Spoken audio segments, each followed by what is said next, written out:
n'y a personne qui se tienne avec lui. Alors, il donne sa vie dans ces circonstances. À la suite de cela, le côté physique, c'est pas imaginable. Il y en a un film qui est fait par Mel Gibson qu'on appelle La Passion, puis c'est réellement dégueulasse. Je l'ai regardé une fois. J'ai essayé de le regarder une deuxième fois, je n'étais pas capable. Je l'ai, le DVD, j'ai jamais regardé une deuxième fois. Parce que c'est tellement terrible. Et pourtant, la réalité était pire, beaucoup pire. Ils n'ont pas montré où les soldats lui arrachaient la barbe. Mais la parole de Dieu le dit que c'est là que ça lui arrivait aussi. Et il ne parle pas de la foi qu'ils ont mis en bandeau sur ses yeux, puis les soldats lui donnent un coup de poing, puis il dit, « OK, prophète, prophétise, qui t'a frappé? » Puis dans tout cela, son amour n'a pas diminué, pas une miette. Puis le Père regardait tout cela, parce qu'il aimait le monde. Il aimait ce soldat qui lui frappait dans le visage. Il aimait ce soldat qui lui arrachait sa barbe. C'est quelque chose que nous ne pouvons même pas concevoir, comment est grand l'amour du Seigneur. C'est au-delà de tout ce qu'on peut imaginer. Oui, quand on parle de quelqu'un qui donne sa vie, mais de cette manière-là, puis après ça, ils ont fouetté, écoute, arraché le pot jusqu'au point que les muscles étaient déchirés et on pouvait voir les ossements. 39 coups avec une fouette qui avait comme des os dans le cuir, qui étaient enlacés dans le cuir, et ça rentrait dans le peau, puis arrachait la peau. Puis à la suite de cela, Jésus était demandé de porter sa croix. Je ne sais pas c'est quoi la pesanteur de cette croix-là. Nous, on avait toutes sortes d'idées, puis on le fait ça, mais en réalité, nous ne savons pas. On ne sait pas c'est quoi la grandeur. Est-ce que c'était une croix qui était utilisée pour une centaine d'autres personnes qui étaient crucifiées dans les années antérieures? Je ne sais pas.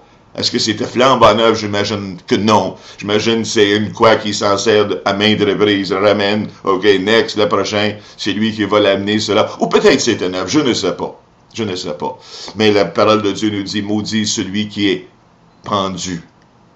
C'est la mort, la pire dans un certain sens. La parole de Dieu dit, maudit celui qui est pendu.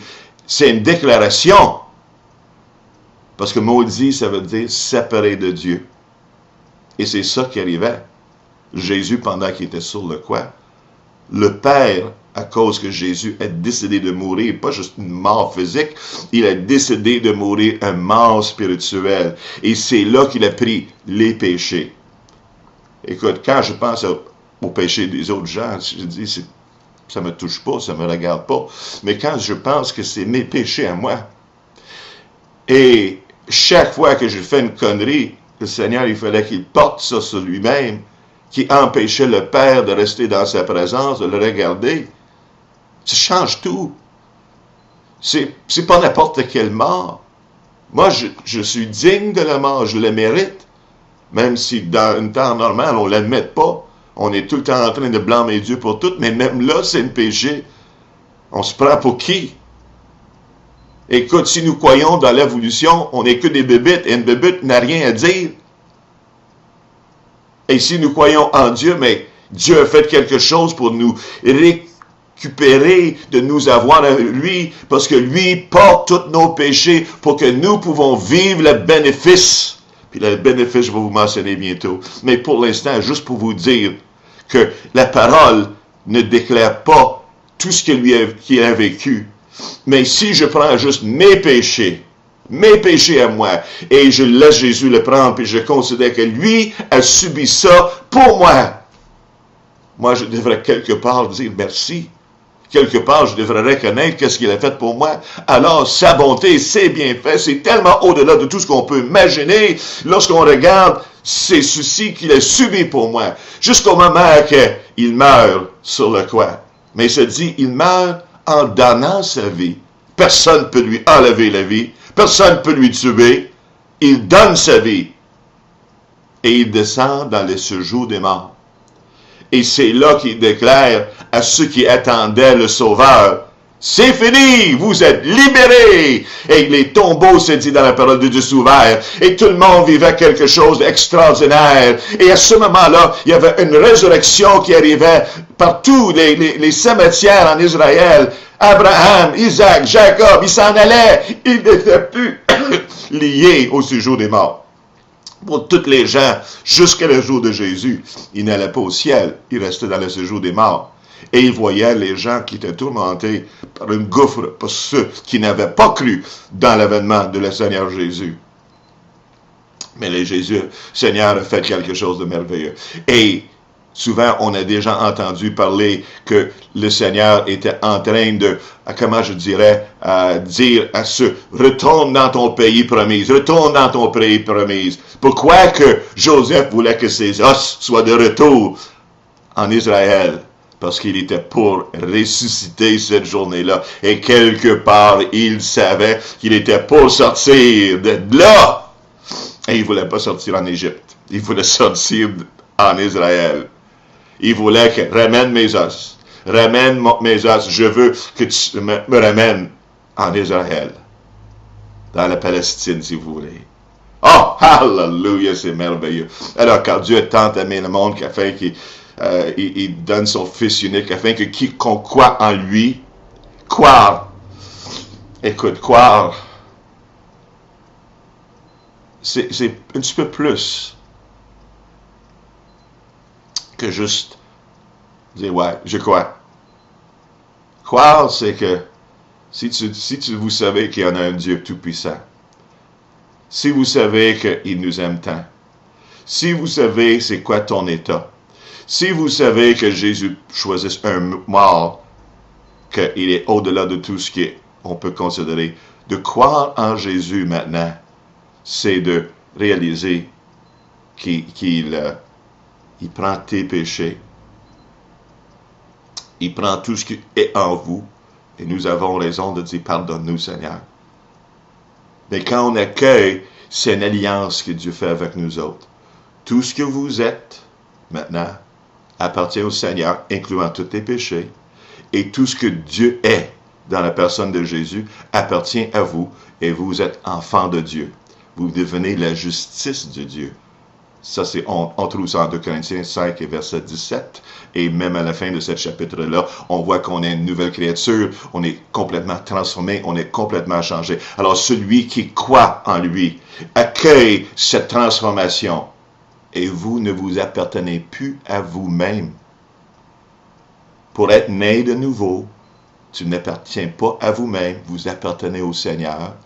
Et le Seigneur vous appartient. C'est un échange total. Lorsque les hommes portent une alliance, ça voudrait dire à une femme, tout ce que vous avez, c'est à moi, et tout ce que j'ai, c'est à vous. C'est comme ça qu'un échange, ça se fait. Mais le Seigneur, il dit, si vous m'accueillez, si vous recevez Jésus dans votre vie, dans votre cœur, c'est un échange qui se fait. Alors si tu dis, je crois en lui, je crois en Jésus. C'est pas de savoir, il est mort quelque temps dans le passé. Ça, c'est pas important. Tout le monde sait qu'il est mort. Mort pour nous. Tout le monde connaît cette histoire-là. Ça, c'est pas croire. Croire, c'est de rentrer dans cette alliance. Tout ce que vous avez lui appartient, et tout ce qui appartient au Seigneur, il vous donne.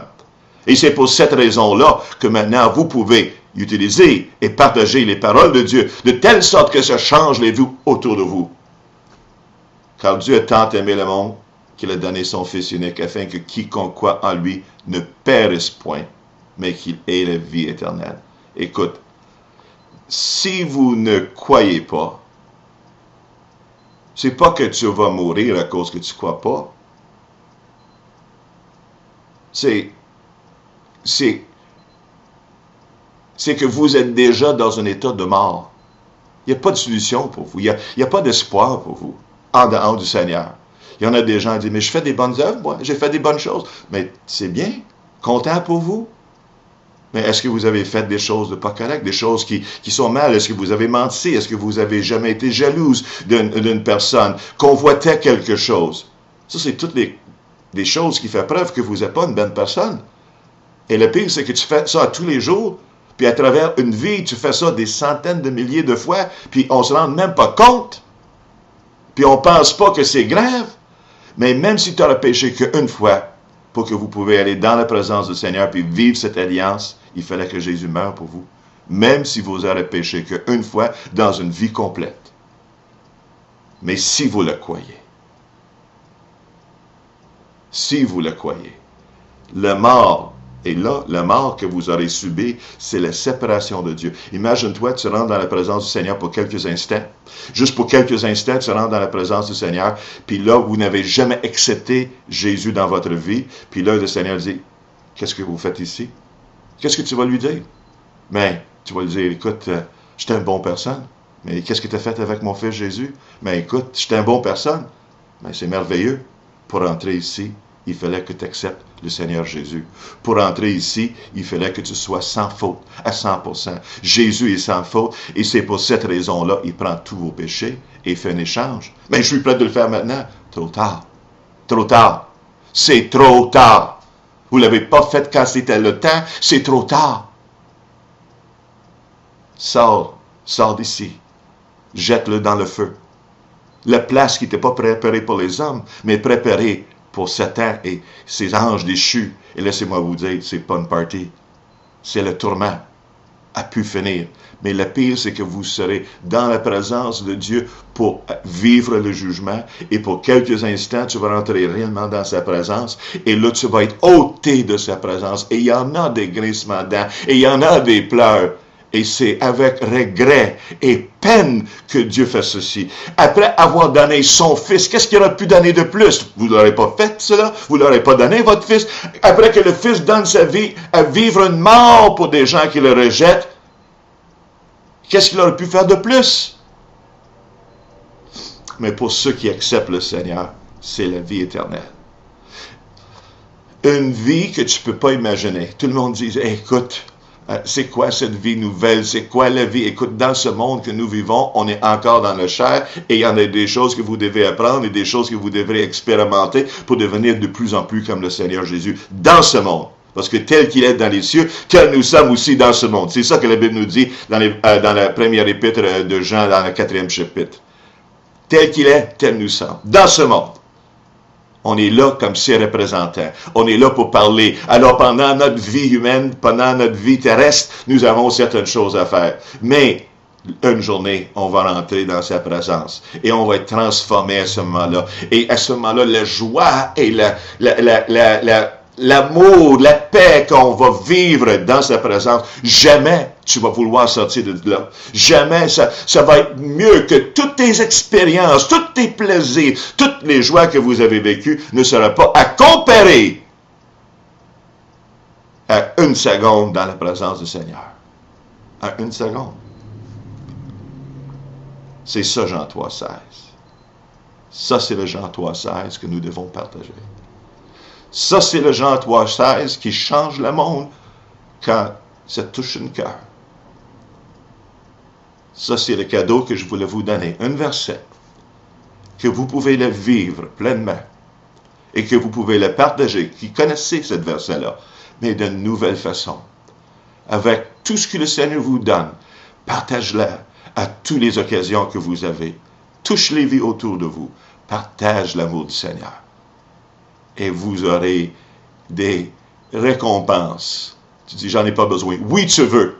Est-ce que tu voudrais avoir une couronne à jeter aux pieds du Seigneur?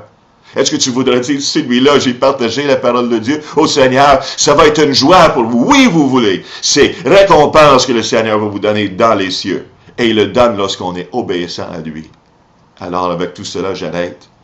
Que le Seigneur vous garde, vous bénisse et vous fait grandir dans son amour. À bientôt. Au revoir.